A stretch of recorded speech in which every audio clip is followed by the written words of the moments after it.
This episode is brought to you by Navy Federal Credit Union.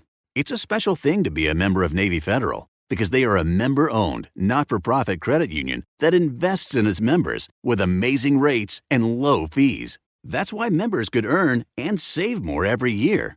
Plus, they serve all branches of the armed forces, veterans, and their families. So if you're interested in becoming a member, learn more at NavyFederal.org. At Navy Federal Credit Union, our members are the mission. Insured by NCUA. Shopping for humans is hard. Shopping for your dog is easy thanks to Bark. Every month, we deliver toys and treats just for your dog. Whether it's fun plush or tough toys for heavy chewers, we spoil all the dogs. Subscribe now and get a free upgrade at barkbox.com/iHeart. Episode 328, What to Do When You Feel Broke with a Six-Figure Income. Welcome to the Frugal Friends Podcast, where you'll learn to save money, embrace simplicity, and live a richer life. Here are your hosts, Jen and Jill.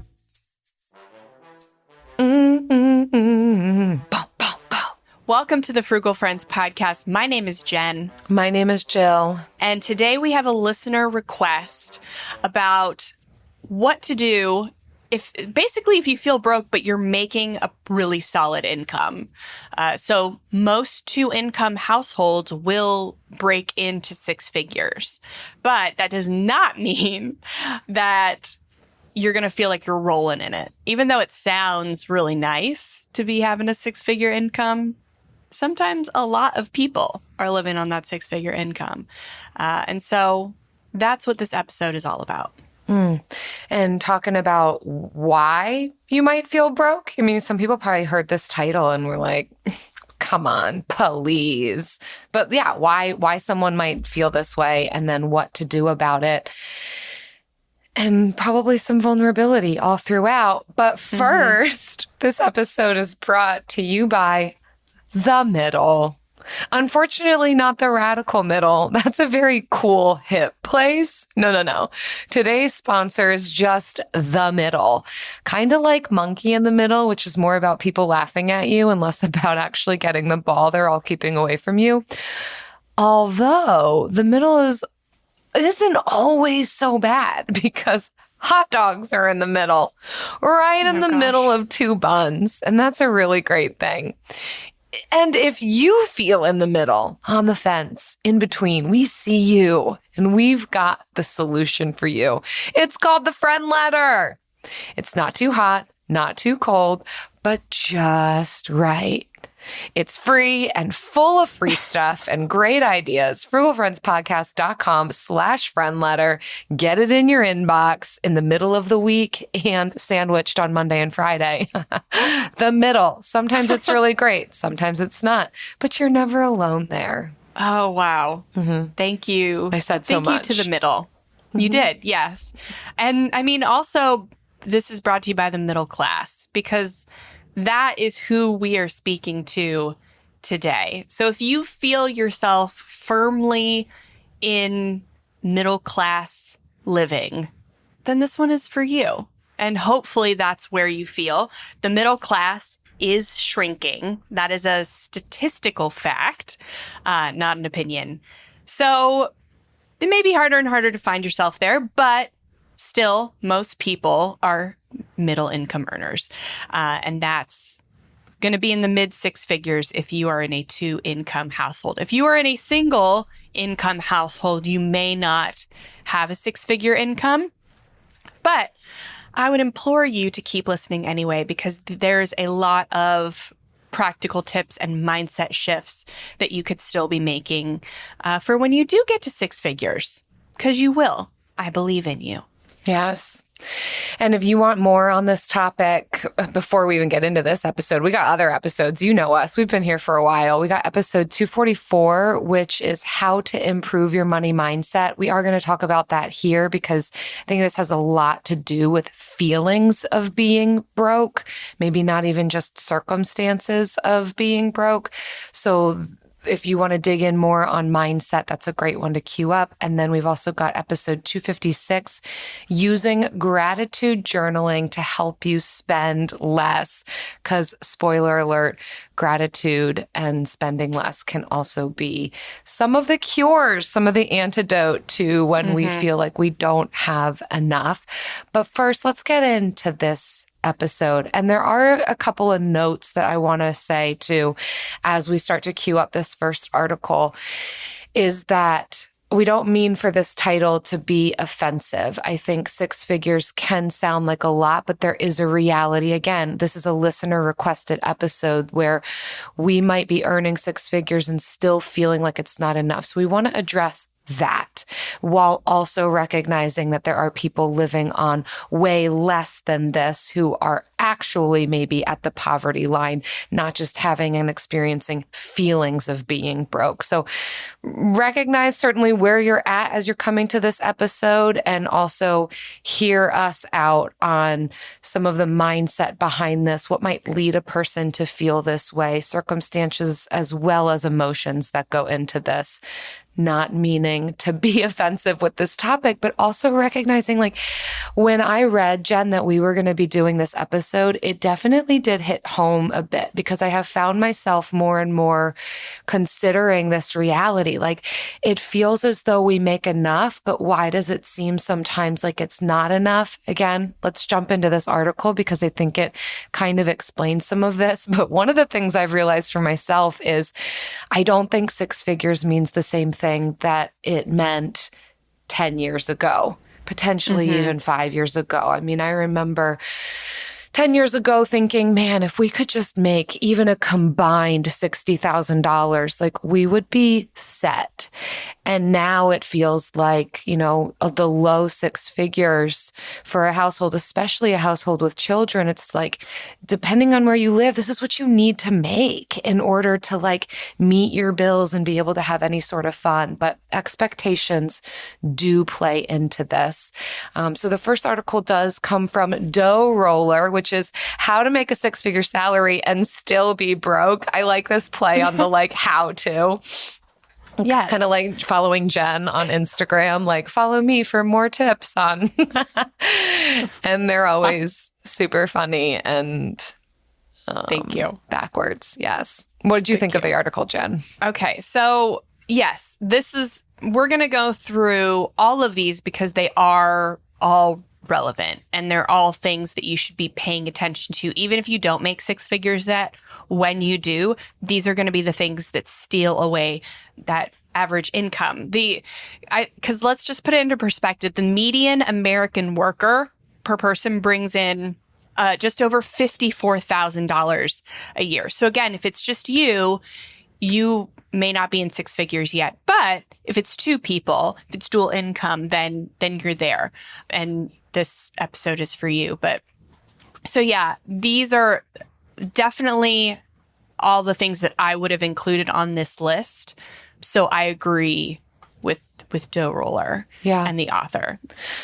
So the first kick one, us off, Jill. The first one is living in the wrong place. I don't know if I would have titled it exactly or subtitled it that, but essentially talking about how much it is for, let's say, a six-figure household income for a family of four.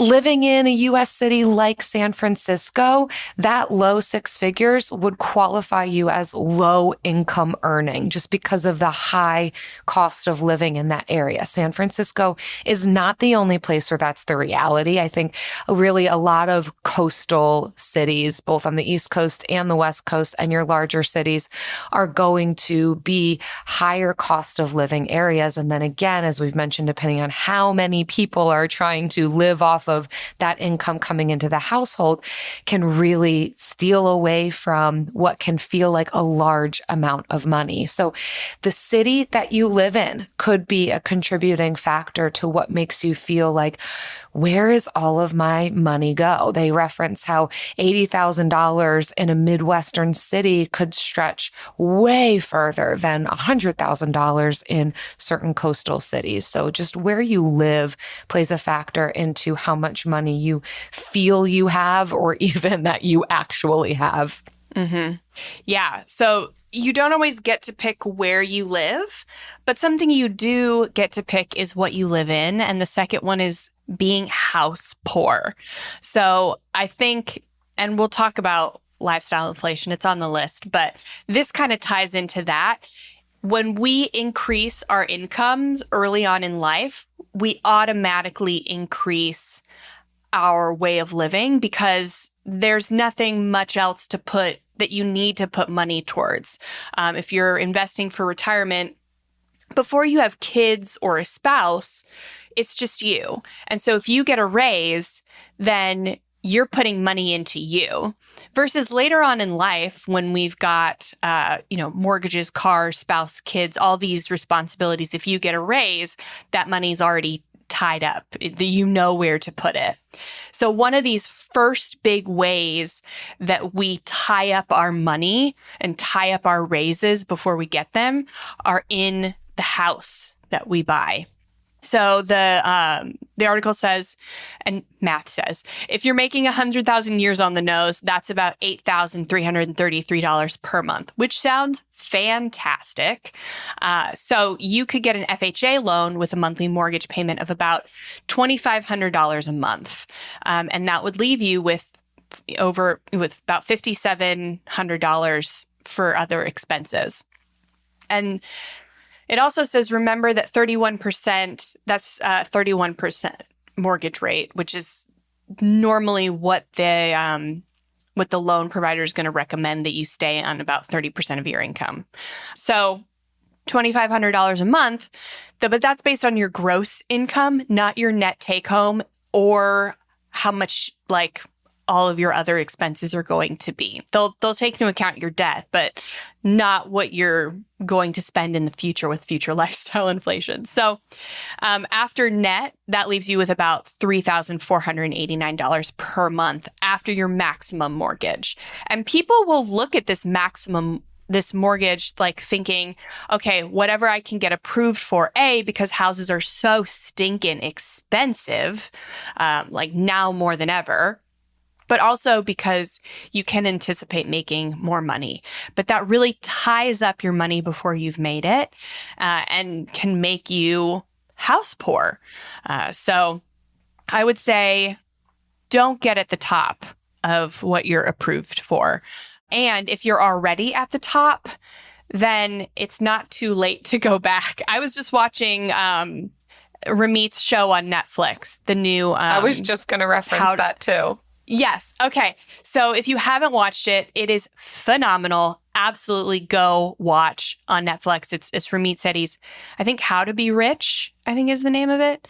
And one of his, the girls on the show, she buys this condo because it's what's expected of you. As a young woman, she wants to be financially independent. And for her, buying a condo it's like a soul decision, which is not bad. It's not a bad way to make a money decision. If it's a heart decision over a math decision, that's not bad. But girl did not realize all the extra expenses that come with the house and the taxes, insurance, all of the repairs, the HOA. condo association. Mm-hmm. Yeah. So HOA or condo association is so expensive if you're not anticipating it. Sometimes they can be $50 a month, but a lot of the times for condos especially, they're outrageous.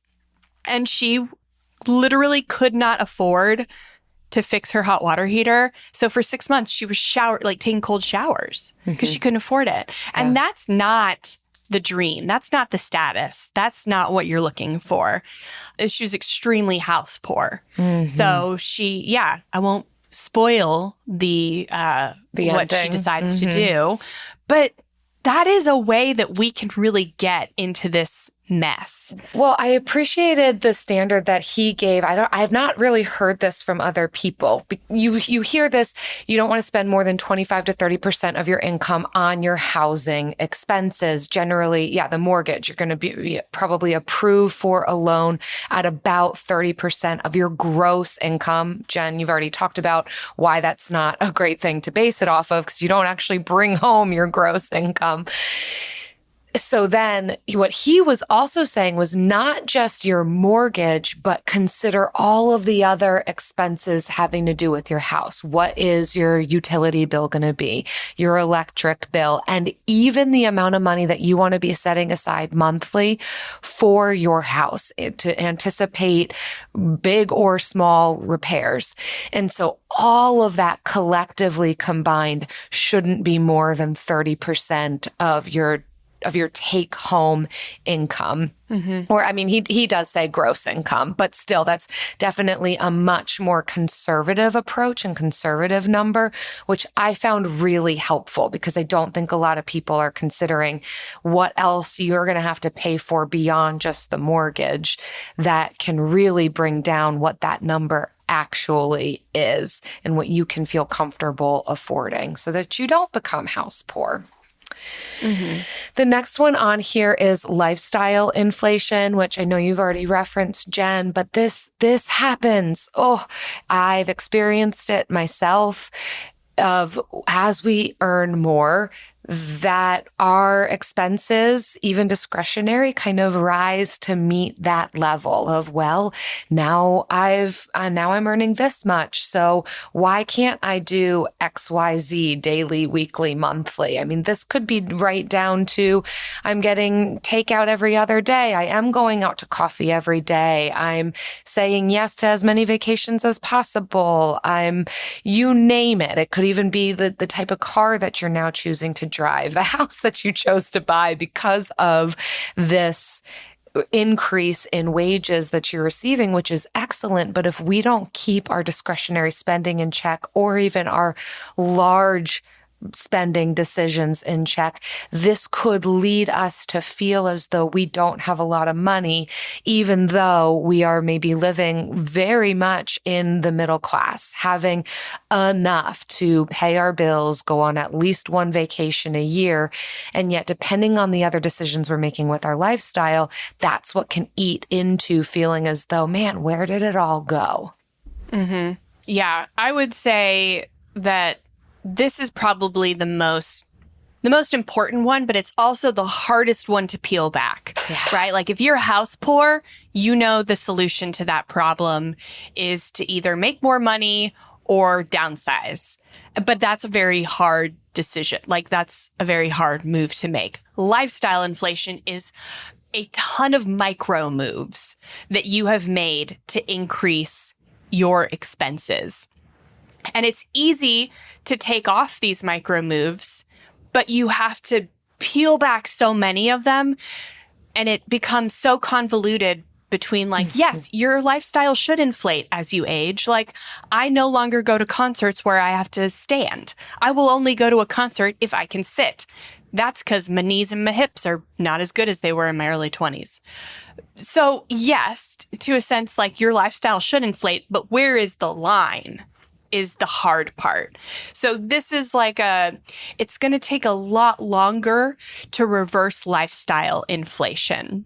And it is a lifelong journey to figure out at what point, like, is the right amount of lifestyle inflation? Because it's not a bad thing. Your expenses should get higher as you earn more money, as you get older. I saw an article of a survey about purchasing luxury brands and how I don't know what the point of it was, but essentially each age group, like from Gen Z to millennials to X to boomers, the higher it gets, the more people spend on luxury goods. And like, the older you get, the more money you have to spend on luxury goods. B, you're tired of throwing away cheap crap. So you're looking for more long-lasting things so you don't have to buy as much. Like, I don't know what they were trying to get the point across to be, but that's not a bad thing. Like, I don't know if they were trying to say it was a bad thing, like, oh, millennials are spending so much money on luxury goods, but it's not a bad thing. We just need to figure out where that line is to be where you should say yes and where you should say no. Because it is so much harder to peel back all those micro decisions than it is to just have a line in the sand right off the bat. It sounds a lot like understanding values-based spending could really help Doesn't with it? lifestyle inflation. Yeah. Just doesn't saying. it? Yeah, I think you're right. So the next one is not saving for emergencies. And I think this is the one that's going to hit people the hardest. I know lifestyle inflation is probably the most well-known and probably the one everyone expected us to talk about the most. But I would say for most families, it is very easy to live paycheck to paycheck until an emergency comes. Whether that emergency is your dog needs surgery, you have car troubles, you lose your job. If you are living paycheck to paycheck, if your lifestyle is inflated to that, this is what's going to throw you over the edge. This is what's going to put you into credit card debt and get you feeling broke, like you can't get out of a hole. So whatever it is that you're doing, stopping and making sure you have an emergency fund of at least $2,000. You get to pick what makes you feel safe. If you feel safe living with $0 in an emergency fund, let's start with $2,000. But if that doesn't make you feel safe enough, you can definitely have more. Right. So that, I think, is the first. If we're talking about steps to take to not feel broke with a six-figure income, this is step one. I think that should have been number one. It's just not the sexiest answer. Yeah. Well, it's also helpful in determining, why do I feel so broke? And maybe it might be because you got hit with an emergency and you didn't adequately save for it. That was one of my experiences. Maybe we'll talk about that in the lightning round. On to the next one of high interest debt. Could be a contributing factor to feeling as though you don't actually earn what you actually earn. And so high interest debt, these are going to be things like your credit card debt or any personal loans that you may have. This could be, for some of us, auto loans.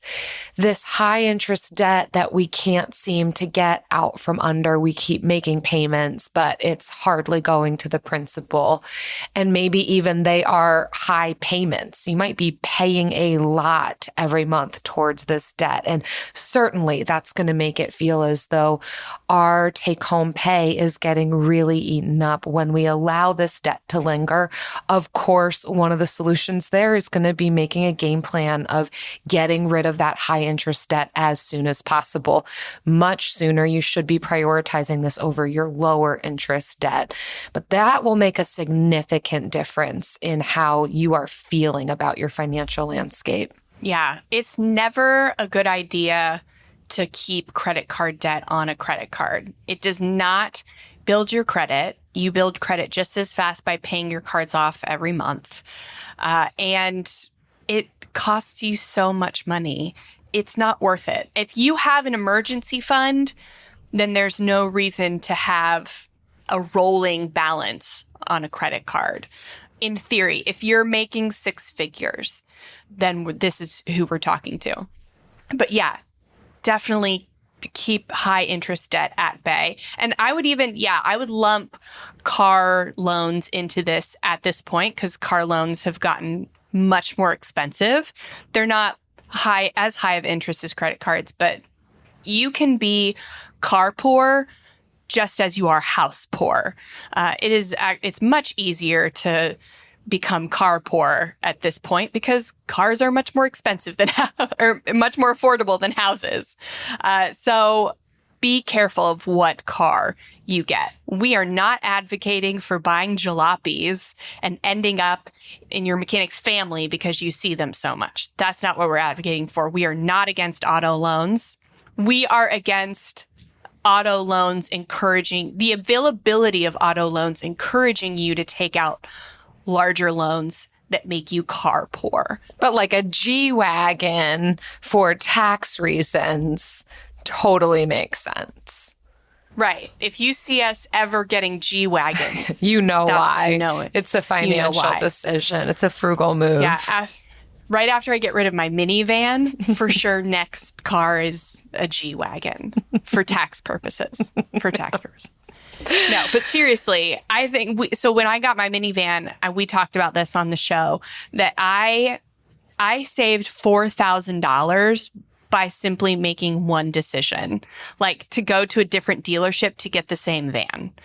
And I had this like sunk cost fallacy that I had spent so much time with this salesperson and I felt bad for wasting all his time just to get up and leave.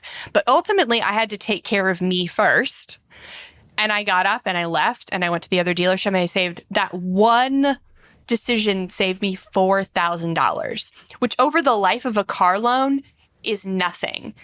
But when you think of it in totality, like if I have the option to save, to make one drive and save $4 on a carton of eggs, because that's how much they are now, or $4,000, I'm going to take the $4,000 decision, right? So this is the way you can think about buying decisions when we're thinking about high interest debt or debt in general is, yeah, you may need to take out a loan. You may need to put something on a credit card, but don't let that credit card debt roll over and don't take out all the money just because they say you can.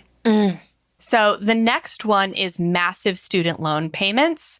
And we don't have to like reiterate this. We all know that we're suffering because we have massive student loan payments.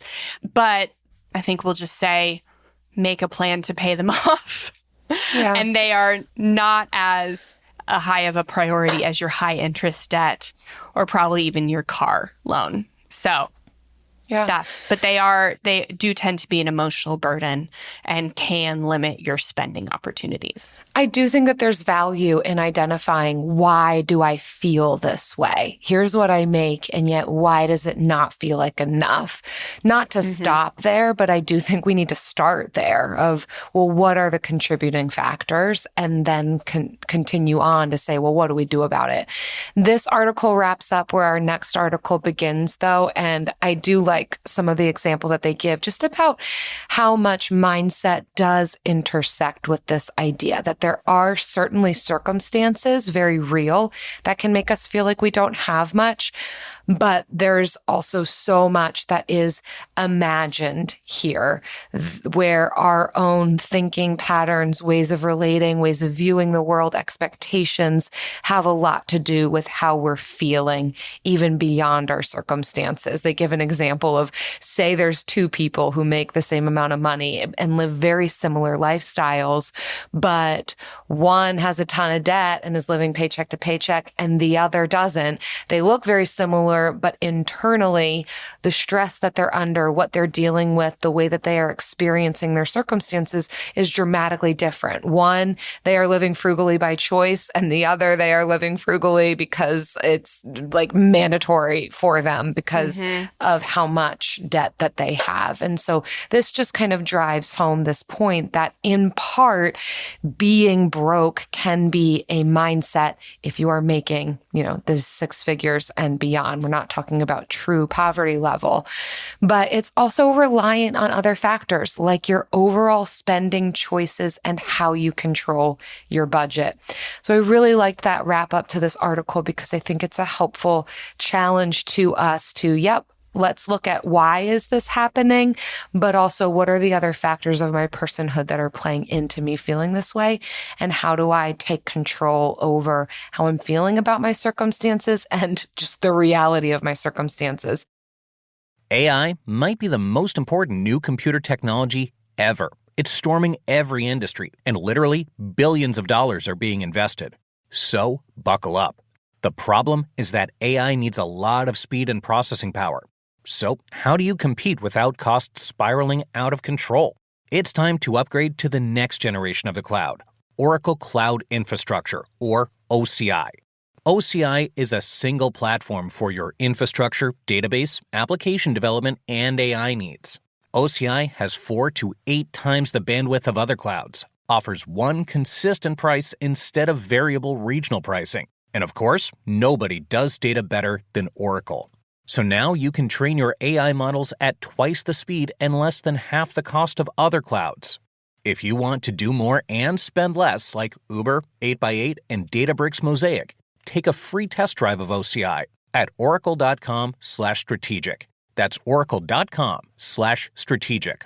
oracle.com/strategic. We know New Year's resolutions often don't stick. In fact, on average, they last around 30 days. So if saving money is on your 2024 resolution list, here's a foolproof way to stick to yours. Switch your phone provider to Mint Mobile. For a limited time, wireless plans from Mint Mobile are $15 a month when you purchase a 3-month plan. That's unlimited talk, text, and data for $15 a month. For those of you paying close to $40 a month for just one phone line, this means a savings of $300 over the course of the year. We especially like Mint because all plans come with unlimited talk and text and high-speed data delivered on the nation's largest 5G network. To get this new customer offer and your new 3-month unlimited wireless plan for just $15 a month, go to mintmobile.com/frugal. That's mintmobile.com/frugal. Cut your wireless bill to $15 a month at mintmobile.com/frugal. Additional taxes, fees, and restrictions apply. See Mint Mobile for details. So this next article I really like comes from Cachet, and it is 5 ways to repair a broke money mindset. I like that play on words. Like you feel broke, but it's also a broken mindset. What do you think, Jen? Yeah, I like this in the context that like I hate like all the woo-woo stuff like affirmations and manifesting. That's not my thing. And so sometimes money mindset can get into that sphere. But these 5 tips are really the mindset shifts you need to make in order to say no to decisions that will inflate your lifestyle, will inflate your expenses. So I really liked these in that sense, is that they are applicable. Like when you go in to make a decision, you can use these to say no. So like the first way to repair a broke money mindset, appreciation and gratitude. So yes, you can, keep a gratitude journal. We love that. Practice gratitude and appreciation for the people and things in your life. Yes, the article does say that. But practically, I know that after about 3 to 4 years of owning my car, I have learned every single thing about it that annoys me. And that's when I start getting this itch to go get a new car. But instead of doing that, I try to think of a few things that I appreciate or I'm grateful for in having what I have. Now, this isn't the same as like my last car actually was dangerous to drive and I had to get a new one. But if it hadn't been dangerous, like there were a bunch of other things, like the radio didn't work and all this other stuff that was actually livable. And so thinking of things like appreciation, gratitude to say, okay, I don't actually need a new car right now. I can keep this one for another 2 to 3 years. Stuff like that. Or when you're thinking, oh, this house, I need a bigger house. There's like, we're, 3 people busting out of this house, then like appreciation and gratitude for the things that you have and for the things that you can get rid of to make more space in your house so you don't have to buy something bigger.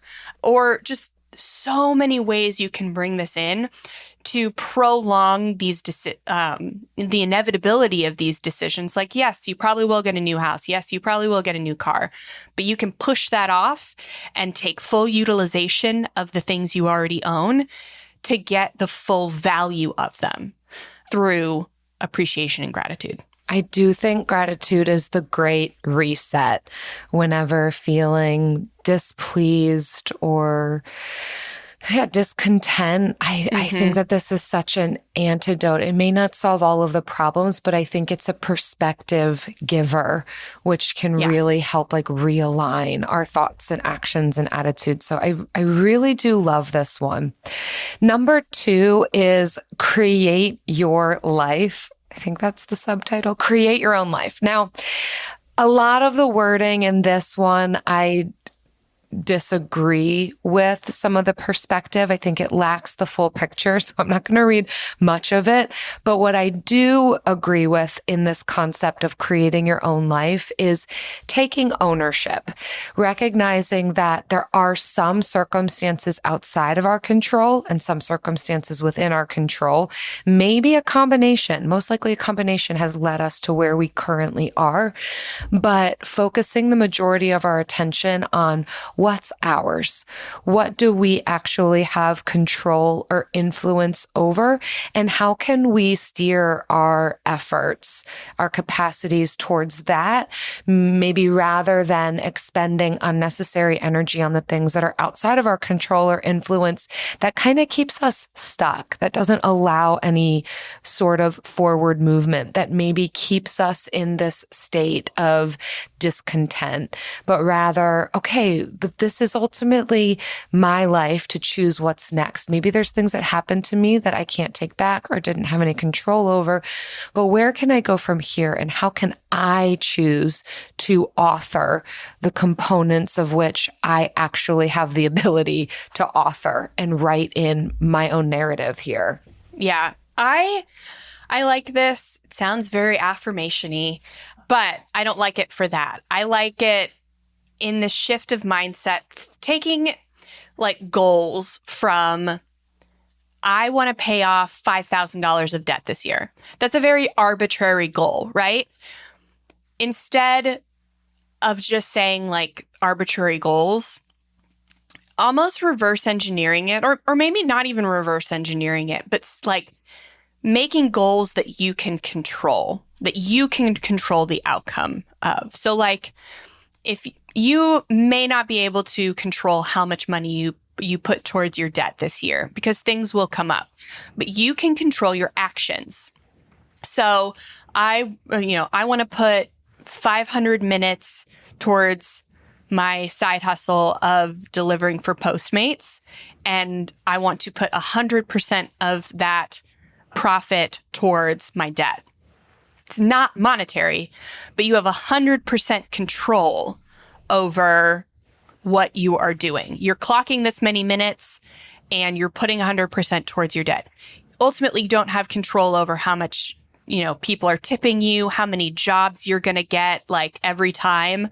So you don't have control over there, but you do have control over how many minutes you are working that. So it's just this shift of like, instead of creating these arbitrary goals for your life, creating goals that you are the master of. Like this quote at the end from the William Ernest, I am the master of my fate. I am the captain of my soul. It sounds so extreme. So powerful. But you're the master of some things, not everything. So just only master and captain the things that you know you can. Mm-hmm. Yeah. Next is to focus on opportunities. And that kind of runs with the last one, is when you are focusing on the things that you actually have control of, only then will you be able to see opportunities. If you are like just letting life happen to you, you miss opportunities for growth or for like more monetization. So I know my husband, Travis, recently got a new job because he has been looking for one. And he, a lot of the times doesn't like jobs come to him, but he wouldn't see them as that. Like he only sees them come to him because he's looking. I don't know if that makes sense. He sees the opportunities because his eyes are open to them. So focus on the things that you have control over. And when you are focused on that and you're seeing the progress, then your peripherals are going to be able to see opportunities for other ways to make money or to save money. And yeah, I like that focus on the opportunities. Mm-hmm. Another thing, the next one that they are highlighting to focus on is long-term goals. Now, this one can be a tricky one, because I don't think we can always have a long-term goal top of mind. I don't think it's where the majority of us live day in, day out. We have to get tasks done and do our work. But in these times of feeling broke or identifying maybe this broke money mindset, it could be related to being short-sighted or only looking at short-term things. They reference how a lot of times people with a broke money mindset or scarcity mindset are more concerned with looking wealthy or rich or like having achieved a certain status rather than actually having achieved that thing. And this can eat into what is available to us both in the long term and the short term. So this is where it can come back to what is the lifestyle that we want to be creating? And are there elements to, I might feel a pinch right now, but it's because of these longer term things that I have set up. It's because I am investing in my retirement. It's because I've chosen XYZ for myself. So reminding ourselves of these things can be a helpful mindset trick. I don't think, again, that we can always be thinking about the future in a really long-term way, but this could be helpful in shifting the way that we might be feeling in the moment when we can put it into perspective and identify what is it that we're actually working towards. Mm-hmm. And then the last one is my absolute favorite one on the list. It is to surround yourself with positive people. And maybe not even positive, but just people who inspire and motivate you to be more of who you want to be. So, I mean, that's like Jill and I's relationship to a T. We initially bonded over our love of being frugal, essentially. And we have made each other want to be more frugal ever since, but in a healthy way. And so it's those relationships and having more of those relationships that help me keep my lifestyle inflation in check. It helps me be grateful for the house and the car and the people like in my life. The relationships you have are going to have such an impact on all of the other things we've talked about today. So if you are surrounding yourself with people who are living paycheck to paycheck, who are the Joneses you're trying to keep up with, are TikTok influencers, or buying everything that TikTok tells them to, you turn into that person even when you don't want to, just little by little. So intentionally find people who are acting the way you want to act, spending the way you want to spend, and spend more time with those people. Do you know who I love to surround myself with? I do it every week, and it has become this chorus of voices, these chorus of Bill of the Week.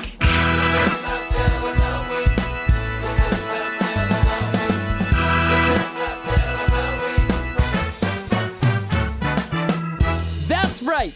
It's time for the best minute of your entire week. Maybe a baby was born and his name is William. Maybe you paid off your mortgage.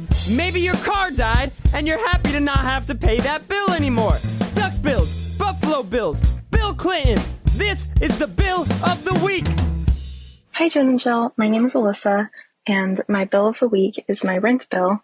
I was listening last summer and I heard you say that you don't have to accept your rent for just what it is. You can be creative and change that. So my husband and I actually decided to move 3,000 miles away to a new state to escape the crazy high cost of living that we were in and follow our values more. And we started tracking our expenses and starting to save for a crisis emergency fund.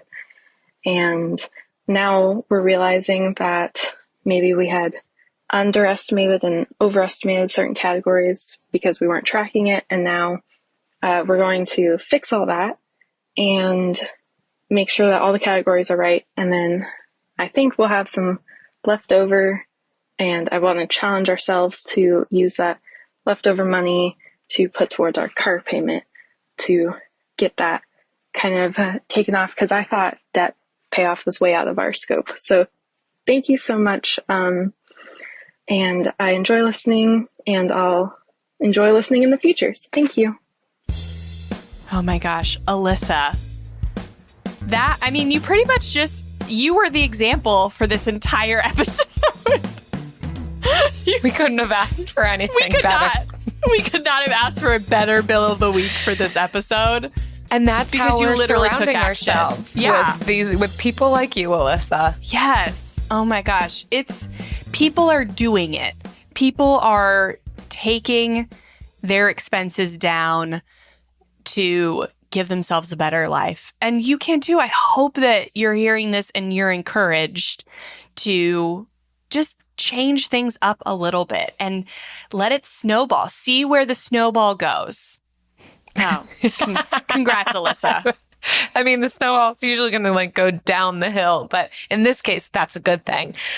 Well done, Alyssa. How amazing. Whenever we talk about consider moving, it always sounds so extreme and not everybody has to do it, but how amazing to hear your story of having done it and what you are experiencing as a result. Good luck paying down that car loan. You've got this. You've got this in the bag. And if others of you listening want to be a chorus of bills surrounding us, whether figurative bill or literal bill, and you're just doing it and you've got some inspo for other people, visit frugalfriendspodcast.com/bill. Leave us your bill. It can be as vague as you want it to be. This is how we surround ourselves with positivity and good influence. Hi, I'm Martine Hackett, and I'm hosting the second season of Untold Stories, Life with a Severe Autoimmune Condition, a production from Ruby Studio in partnership with Argenix, sharing real stories of MG, CIDP, and other autoimmune conditions. We hope to share inspiration and educate the larger community about these severe and often overlooked conditions. I can't fix this. I can't cure this. And, I'll take my treatment day by day, but I want to try to be engaged, be involved, or be as helpful as I feel I can with the limitations I have of working full time to children. So I participate in market research to provide information to hopefully benefit others, because it's a small margin of people that have the myasthenia, but then to get pregnant, it's an even more narrow margin. You can't ever have too much information as an epidemiologist. Yeah, exactly right. Listen to Untold Stories, Life with a Severe Autoimmune Condition on the iHeartRadio app or wherever you get your podcasts. Hi, I'm Cindy Crawford, and I'm the founder of Meaningful Beauty. When Dr. Sabah and I decided to do a skincare line together, he said to me, we are going to give women meaningful beauty. And I said, that's exactly right. We want to give women meaningful beauty, which means each and every product is meaningful. It has a reason to exist. It's efficacious. You're going to get results. And then you just go out and live your life. Meaningful Beauty. Confidence is beautiful. Learn more at meaningfulbeauty.com. And now it's time for lightning round. Maybe if I make more noises, I won't have to get vulnerable. That's too bad, because it's gonna come. So today's lightning round question is, what do you do when you get the feeling of being broke? Go for it, Jen. So I actually I want to get vulnerable and say one example from me, but I also want to tell a story of a listener who shall remain anonymous. But I'll do that after you give yours. So mine, when I'm feeling broke, is I budget. I will make a budget. So I actually do not make a spending plan every month because I'm pretty in tune with my spending. I've spent years and years getting handle on my spending, increasing my income. And I am not the lover of spreadsheets and numbers and all that. That's Jill. Jill loves that. She does that. I do love the spreadsheets. I do not. Makes me feel protected. Yeah. So here is some freedom and grace. If that's not you, it doesn't have to be. At the beginning, you're going to have to be spreadsheet girl. You have to be at the beginning. But once you master, or not master, but once you get control of yourself, that sounds horrible. once you feel in control Get and a you are grip. where you want to be, then you don't have to be spreadsheet girl anymore if you don't want to be. So that's not me. And I don't do it. But when I feel anxiety about being broke, that's when I head back in and I make the plan and I see what the spending is telling me. And most of the time, the feeling of being broke is a feeling and not a math. So that's me. But yes, that is my biggest thing that I do when I feel like I might be broke, which is something that's happening right now. It's a very pertinent question right now. Thank you, Goldie. I guess I can talk about that later. That job Travis took is so amazing. And send you back to the spreadsheets. Yeah. But it's what we talk about. It's what we chose into. Values-based. Yes. You get that financial freedom, and then you have the opportunity to leave a toxic work environment for a much better work environment, even though it is a pay cut. Yeah. And that is a decision that we just recently made. And there's still emotions that go along with that. So I think normalizing that is great. It doesn't mean then that the decisions we make all feel so incredibly lovely. Like sometimes it's the reality of it is there too. I do like that though. I think sometimes there is action we can put to our anxieties that helps to alleviate it. You were able to identify, here's where the anxiety is coming from. Here's something that I can do to take back power and control, and hopefully it worked. Okay, so for me, I am very similar. I definitely do need to put action to it. If I am feeling broke, it will probably lead me to look at the realities of it. I want to see it. I want to know what the numbers are and identify maybe potentially the problem too, so that I could respond. So in that process, one of the things that I will do is try to identify the source of that feeling of feeling broke. So is it a circumstance or is it really just kind of my mindset? What came before this feeling of being broke? And that's going to then inform what my response is going to be. So if it's a circumstance, so here you go, a vulnerable example for me, I have felt broke. Now I have known the reality of not having a lot of money. Now Eric and I combined do earn low six figures. But there are times where I feel like where I don't have a bunch. And some of that more recently is related to, yes, I had an emergency savings, but I realized very quickly that that didn't totally feel like enough for what we faced. So we got hit with an unexpected tax bill back to back with some medical expenses. And two, at the same time, really wiped out a good portion of our emergency fund, which led me to feeling broke. We could still cover our expenses, so there's still a lot of gratitude there. But I think in that situation, it was a circumstance that led me to feel that way. So then making a plan for how do I build this emergency fund back up? Where can I cut in some of my other discretionary spending so that I can feel better about where this cushion is again?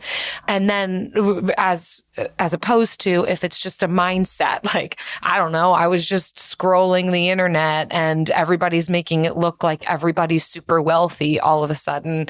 Okay, it's just my mindset. Then my response to that might just be that gratitude piece of, okay, but what do I have? And how can I create some separation between me and like what's being sold to me? That might then be my response. Yeah. I will share one last story from a listener who sent me an email once. And I will apologize to this listener in advance because I don't think I responded to it because it was it really had me thinking. This was a while ago, but I think it's relevant for this particular topic. She was emailing me asking for help because her family was in a lot of debt. But and she just needed to know what to do, like to pay it off, like where to start. And she said her daughter rides horses. She's into equestrian, which, if you're unfamiliar, it is a very expensive. I mean, I'm unfamiliar. I know it's expensive. It's just it's like the most expensive sport you could put your child in. And so like I read it, and initially I was just like, I can't answer this because you already know what the answer is. You've got to stop with the horses. But I thought about it, and it's easy for somebody on the outside to judge somebody else that they don't know, who's behind a computer screen, who's genuinely asking for help and genuinely is at a conflict. Like, she has built up she's had a pretty stable income. It had to have been pretty good to get started with horses. So making good money. But because of lifestyle inflation and whatever else is compounding, like the first article, all the elements from the first article we talked about, has gotten to this place where she has nothing to show for it.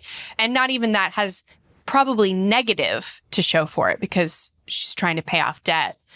And realizing like she's put her child in one of the most expensive sports there is. And at this like dilemma of like, I can't deprive my child of what I've already given her. And I don't know where to go from here to make it better. And like that just filled me with so much despair. Like I didn't respond to the email. Like it caught me for so long, and then I just forgot. And I don't know, years later I thought about it. But I don't want that struggle for any of you listening. And like, maybe it's not horses, it's whatever, but I don't want that internal struggle for you, that you have put your children and your family into this position to where in order to bring your family up, you'd have to take away something from somebody else. And sometimes that's going to have to be what it is. But if it doesn't have to be, think about the things we've talked about today and don't let it get to that place. Yeah. Well, that is weighty because, we don't want deprivation for anybody. Mm-hmm. Not deprivation for deprivation's sake. Sometimes there are sacrifices that need to be made depending on our financial situation. But you're right. You're identifying like choosing deprivation for somebody else that we love. Mm-hmm. That's a really, really rough place to be. Yeah.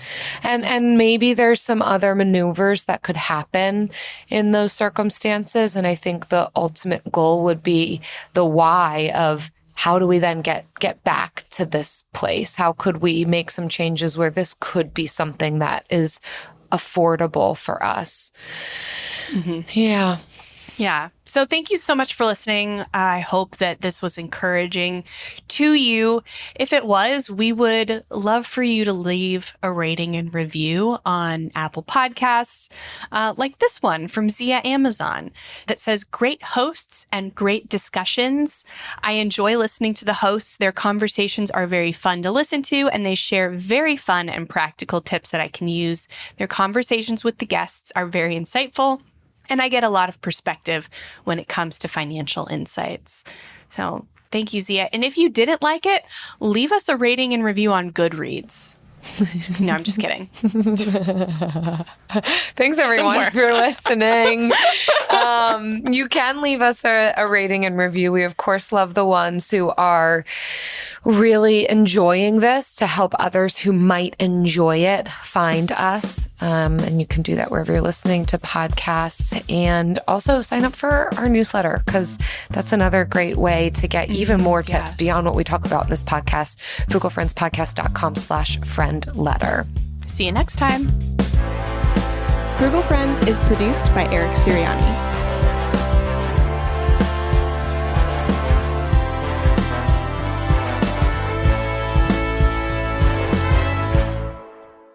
Oh, yeah. This one, such a tough one. Mindset, expectations. Mm-hmm. It did have me thinking about expectations a lot. Like, what do I think I'm going to get out of this life? That's too deep for an after show. I'm sorry. You've done. I know. You can't do that right now. Okay, I'm sorry. What's for dinner?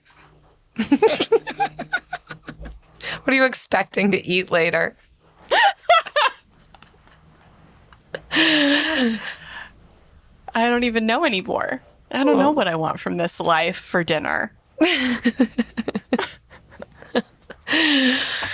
I think I have steak thawing. Whoa. I know, right? I get the big thing of steak that's like $20, so I can have it twice. Nice. Save on steak. Don't beef it up. Out. With the best all-inclusive vacation deals to Mexico and the Caribbean, booking your getaway with Cheap Caribbean Vacations means you have more freedom to do your deal. Whether you want to enjoy snorkeling, endless margaritas and more, or simply soak up the sun and sand in a tropical paradise, Cheap Caribbean Vacations has your deal for that. Plan and book the exact getaway you want at exactly the right price for you by using our exclusive budget Beach Finder, or find a featured all-inclusive package and do your deal at cheapcaribbean.com. Bring home Napoleon. Destiny has brought me here. The action epic from acclaimed director Ridley Scott. What is your name? Napoleon. You are the greatest leader in the history of the world. Witness the rise. You are nothing without me. Of the legend. Starring Academy Award winner Joaquin Phoenix and Vanessa Kirby. I'm the first to admit when I make a mistake. I simply never do. Napoleon. Buy or rent on digital now. Rated R.